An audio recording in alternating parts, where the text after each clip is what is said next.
Hello, and welcome to Anime Audio Commentary. Today I'll be commenting on episode 11 of The Great Jahy Will Not Be Defeated.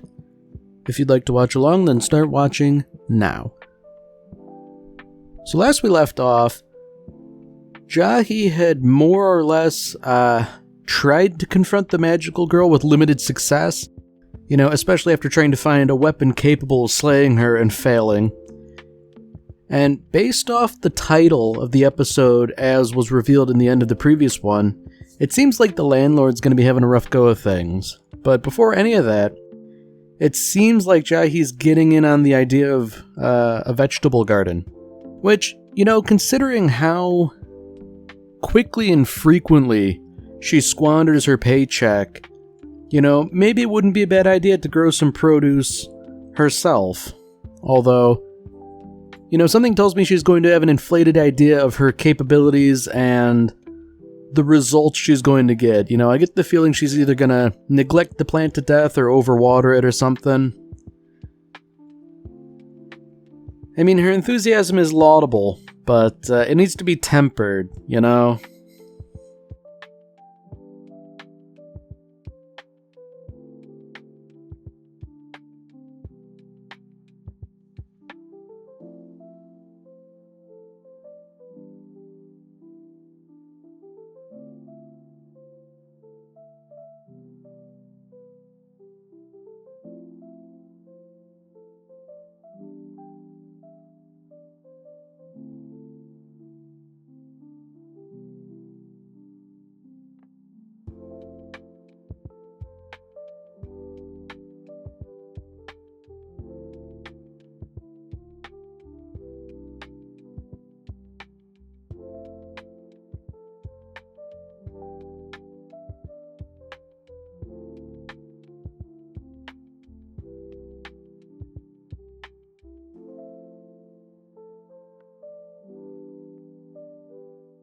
So already, we have a nice little contrast between Jahy and her boss in terms of how they garden. The boss treats her cherry tomatoes tenderly, talking to them gently and encouraging them to grow strong and healthy, whereas Jahy's more concerned about, not having to spend money on food anymore. And, I certainly can't blame her for feeling that way, but, maybe calling your vegetable plants insolent, I don't think it'll necessarily respond one way or the other to insults, but I feel like, it's the overall method going into it, if you go into it cynically, you're gonna get cynical results, I guess. Ultimately the boss has the better approach because she cares about the well-being of the plant, which just so happens to produce produce in the end. There is also the possibility that the seeds were just a dud, sometimes that just happens. Not every plant grows. And I feel like Jahy, she's not exactly hedging her bets by planting merely one tomato plant. And the thing is, once they get growing, in the hot sunny seasons, tomatoes grow like weeds. So I guess there's also the issue of Jahy having her little flower pot inside. Sunlight's not an issue right now because it doesn't have any leaves, but I don't know if walking your plant is necessary or beneficial.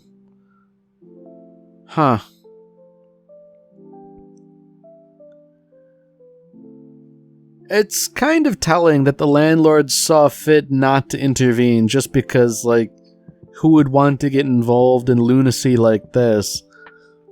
Although, I can't help but wonder if maybe the landlord has a policy against plants indoors. You know, weirder things have happened before, and I guess it would give her an excuse to kick down Jahy's door and try and squeeze some rent out of her.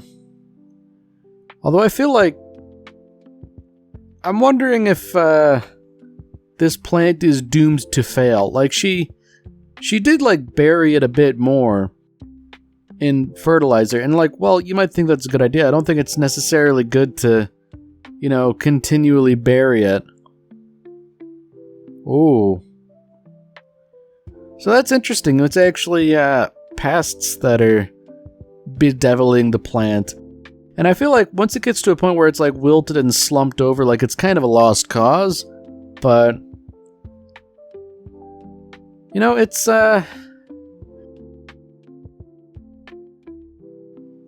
nice, I guess, for Jahy to be so earnest about something.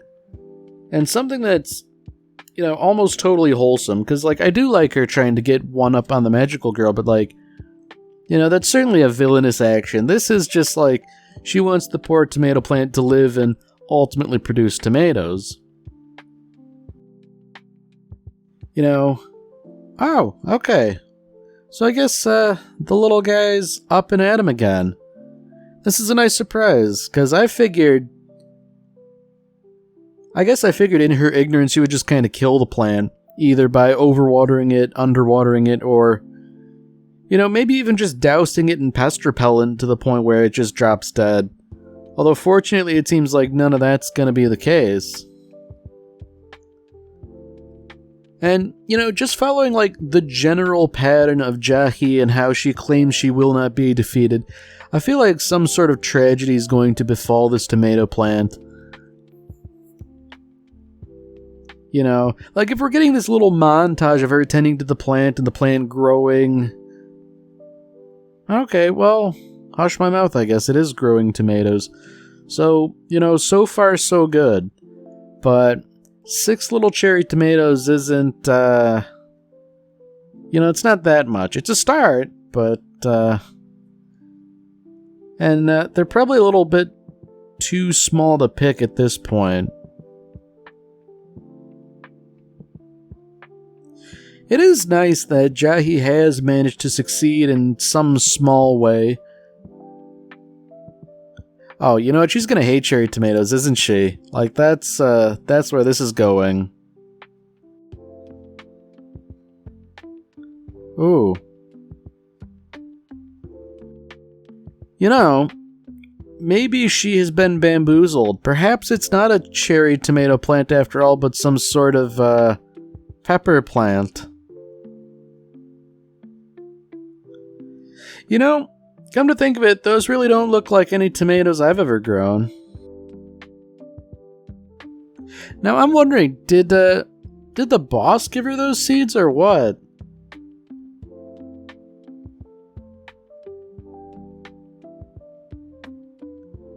Okay, what was the point to failure here? Did Jahy go out and buy the seeds herself? Because, you know, if so, she gets what she deserves, and I wouldn't be surprised. I mean, you know, habaneros might not be her cup of tea, as it were, but, like, just because you're growing something you don't like, you can't dismiss it out of hand. You know, you could always sell the peppers. Ooh. So it seems like things are about to hit the fan. You know, the window has been broken. Jahy's trying to fix it. She's disparaging the property, and now the landlord is taking up residence. It's never a good thing when your landlord is squatting with you. You know, she's saying like, oh, I had a fight with my sister, so presumably she's been kicked out.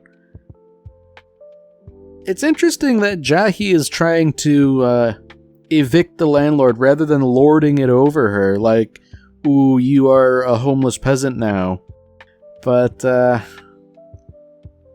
yeah, that's interesting. I guess it's also interesting that the landlord picked Jahy's apartment when there was, you know, an empty apartment. It's interesting that the landlord would choose Jahy for companionship as opposed to loneliness, because I feel like, sometimes no company is better than bad company. But I guess the situation is truly dire if the landlord is willing to waive rent just to, facilitate this.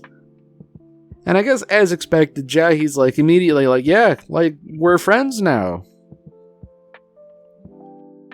Although I get the feeling there's going to be other things to start fighting about in short order.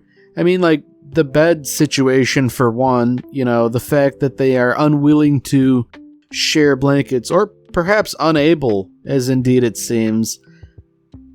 I feel like it's really only a matter of time before they come to blows. And I guess the situation's kind of interesting because in the past, it's the boss who has intervened, but if the boss and her sister are not on good terms at the moment, well, I don't know, maybe it would devolve into a 2-on-1 conflict, but I feel like the boss would be more unwilling to intervene. It's interesting that the tables have sort of turned here, where the landlord is a bad tenant, quote unquote, and, uh-oh. Oh. Okay, so the landlord just keeps sweetening the deal, no rent, I'll do the housework, even though she's sort of an annoying tenant. But it's interesting that the roles have been reversed, where Jahy's no, you get out, you're horrible, I don't like living with you. Normally Jahy is the one occupying space and causing trouble. Now it's interesting that what little bit of the argument we've seen doesn't even cast the landlord in a good light. She's saying I, hate you, sister, I'm leaving and never coming back. I mean, she's certainly eating those words now, but I wonder what could have caused such a thing that living with Jahy is now preferable. I mean, I guess the alternative is literally living on the street.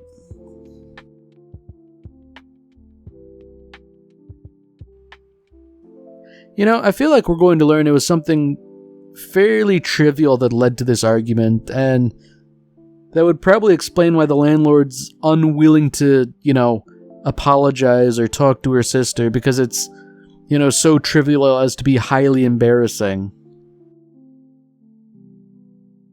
Ooh. So, meanwhile, Jahy has been dragged into a meeting with Druj about mana crystal progress.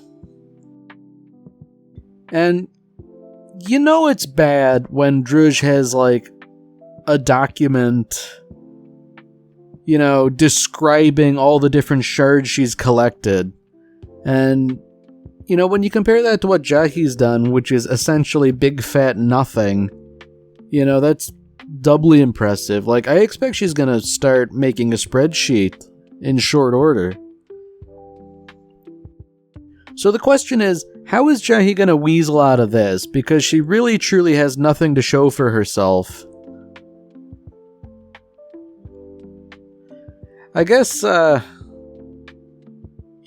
anxiety is mistaken for disapproval, hence why Druj feels the need to bash her own head on the table in shame. I mean, I guess that's one way to get out of the situation, just keep a straight face and, don't actually admit that you haven't done anything. Oh, this isn't a discussion about mana crystals in total, this is about since the last meeting, in which case Jahy has since lost mana crystals, so she's actually in the red. And, man, it really is over for Jahy if she just, can't even find anything.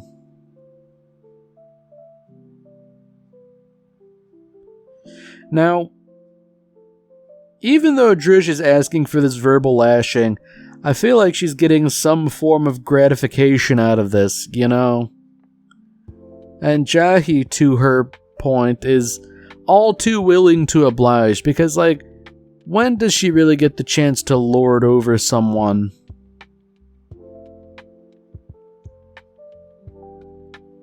I feel like she's almost slipping back into her old ways by, demanding food and drink and then telling Drew she's going to be footing the bill.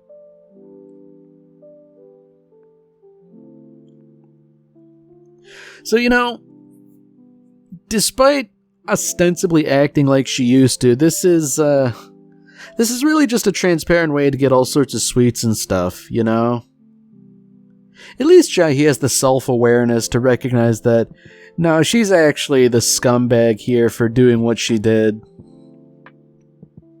And even after all of this, she's still not out of the woods.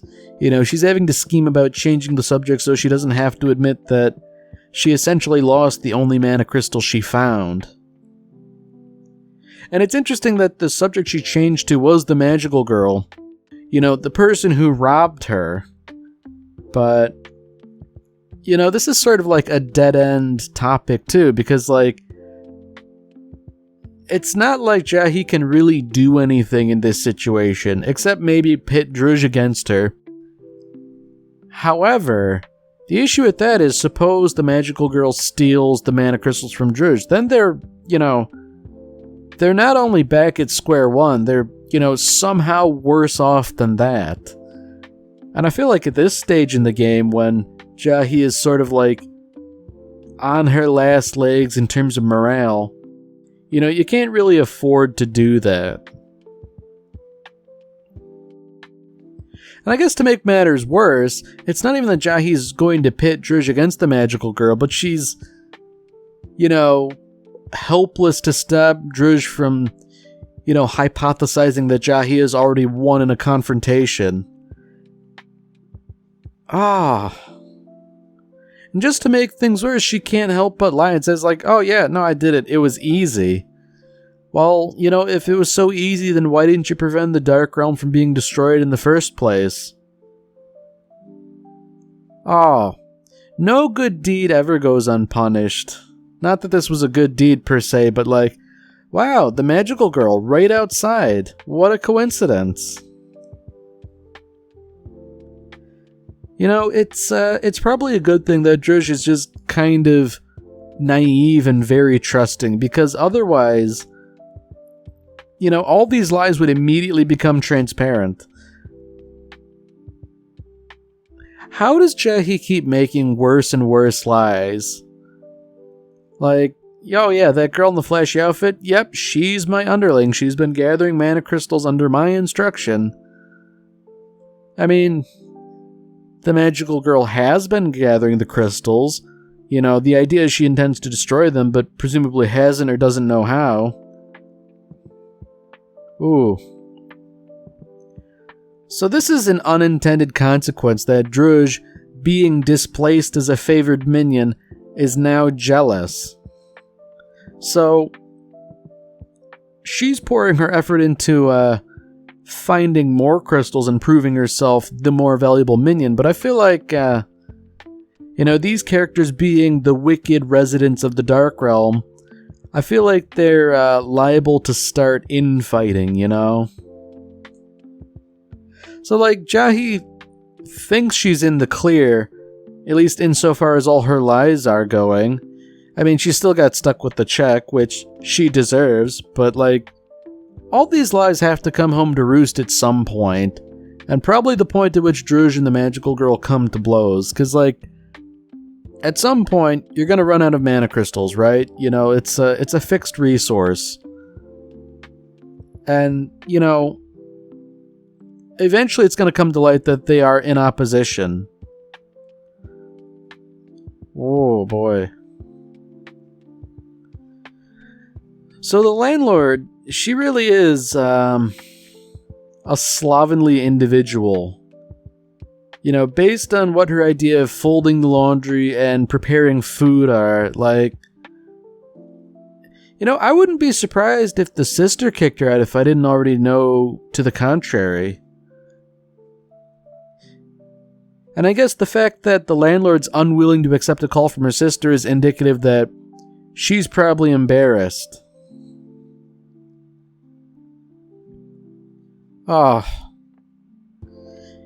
You know, it's very telling that Jahy is instantly scolding her boss about her sister's lack of domestic skills.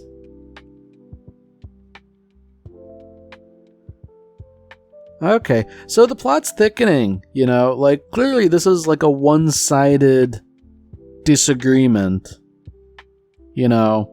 Or at least if the boss was ever angry, she's certainly not angry anymore, and she's willing to apologize and capitulate. You know, that the landlord is turning up her nose at this, I feel like, while I normally side with the landlord over Jahy, Jahy's in the right here, and I think the landlord deserves a beating. Maybe just a little beating, maybe just a headlock or something, but, you know, something. I feel like Jahy is the right person to just slap some sense into her. I mean, fortunately, I guess, Jahy was able to do that with words rather than with violence, but, you know, I am really curious about what the topic of the argument was.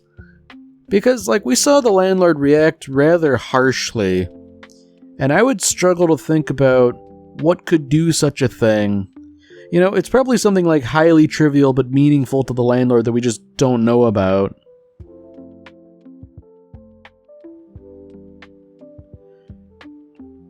Wow, so I guess, you know, Jahy just kinda wins.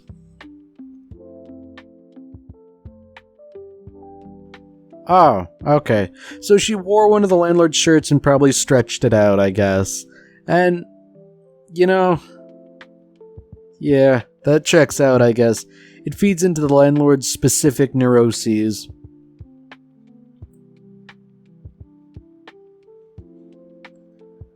Yeah, you know, I feel like that probably isn't worth blowing up a familial relationship over, but, like, I could definitely understand being kind of upset about it for a little bit.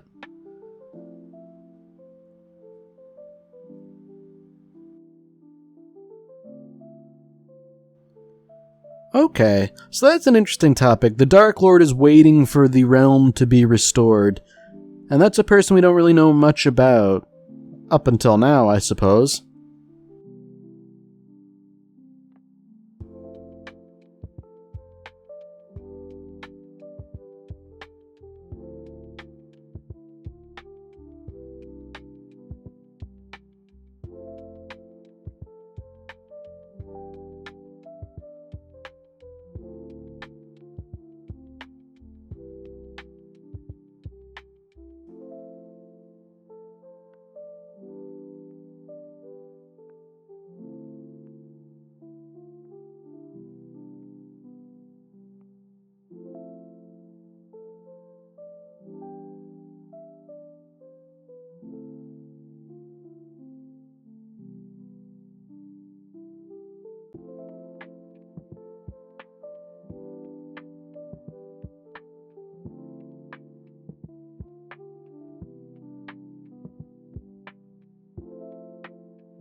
Alright, well that's it for this episode.